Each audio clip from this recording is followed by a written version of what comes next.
I బొమ్మ రవి ప్రపంచం అంతా మాట్లాడుతుంది నేను తప్ప. ఎందుకు మాట్లాడలేదంటే ఆగు, మాట్లాడదాం, సమయం వచ్చినప్పుడు మాట్లాడదాం. ఓకే, మహాభారతం 60 రోజులు చెప్పాక మొట్టమొదటి వీడియో చేస్తున్నాను, ఫుల్ వీడియో.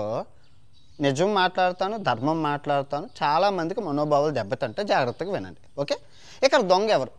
ఈ ఐబొమ్మ రవి దొంగ, లేదంటే ఈ పోలీసుల దొంగ, లేదంటే హీరోల దొంగ, లేదంటే ప్రేక్షకుల దొంగ? నిజాలు మాట్లాడుకుందాం. ఓకే, ఫస్ట్ ఒక లైక్ కొట్టండి, చాలా ఇంట్రెస్టింగ్గా ఉంటుంది. సింగిల్ టేక్లో కొట్టేస్తాను, పూర్తిగా చూడండి. ఇప్పుడు ఈ ఐబొమ్మ రవి ఏ దేశానికి చెందినవాడు? భారతదేశానికి చెందినవాడు కాదు. సెయింట్ కిట్స్ అండ్ నెవిస్, ఆ కరేబియన్ ఐలాండ్. నేను వెళ్ళాను, చూడండి.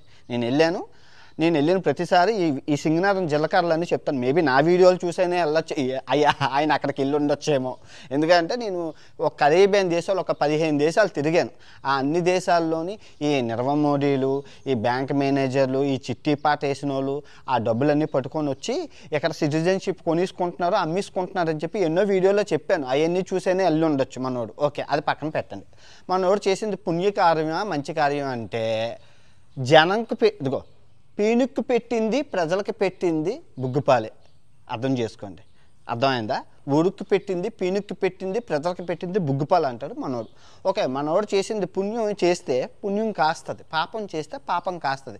పాపం ఎవరికి చేశారు, పుణ్యం ఎవరికి చేశారు మళ్ళీ మాట్లాడుకుందాం, ఇది కూడా బాగుంటుంది. ఓకే, మనోడు చేసింది మంచి పని అయితే కాదు మళ్ళీ మంచి పని అంటే అవును. ఎందుకంటే మన ప్రజలు ఆయన దేవుళ్ళ కొలుస్తున్నారు.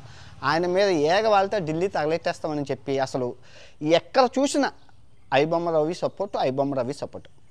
నిన్న నేను ట్రావెలింగ్ వీడియోలు చేస్తే ట్రావెలింగ్ వీడియోల కిందకు వచ్చి మరి ఐబొమ్మ రవి సపోర్ట్, అసలు దానికి దీనికి సంబంధం లేదు కానీ ఐబొమ్మ రవి సపోర్ట్ అలా ఆనందం.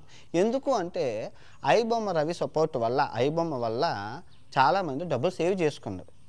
డబ్బులు ఖర్చు పెట్టుకోకుండా డబ్బులు 10,000 ప్రతి మనిషి దగ్గర 10 నుంచి 15,000 ఆ ఐబొమ్మ రవి వల్ల చాలామందికి సేవ్ అయ్యాయి.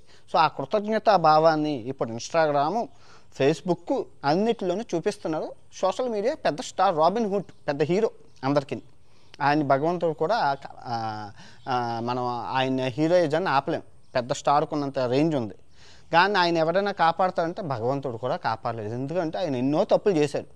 మరి అన్ని తప్పులు చేస్తే మన వాళ్ళు ఎందుకు హీరో అంటున్నారంటే సింపుల్ లాజిక్. మన భారతదేశ సిద్ధాంతం ఎందుకు ఉంటుందంటే మన ప్రజలు ఎలా అంటే పక్కవాడి సొమ్ము ఆశించడం, పక్కవాడి సొమ్ము దుబ్బేయడంలోని చాలా చాలా ఇష్టం వాళ్ళకి. సేమ్ రాజకీయ నాయకుడు పాలసీ. రాజకీయ నాయకుడు ఎంత అవినీతి చేసినా ఎండ్ ఆఫ్ ద డే ఓటుకి నోటు అని చెప్పి బిర్యానీ పొట్టలు, బీరు బాటిల్ 5,000 ఇస్తే కుక్క దాసిలా బతుకుతారు.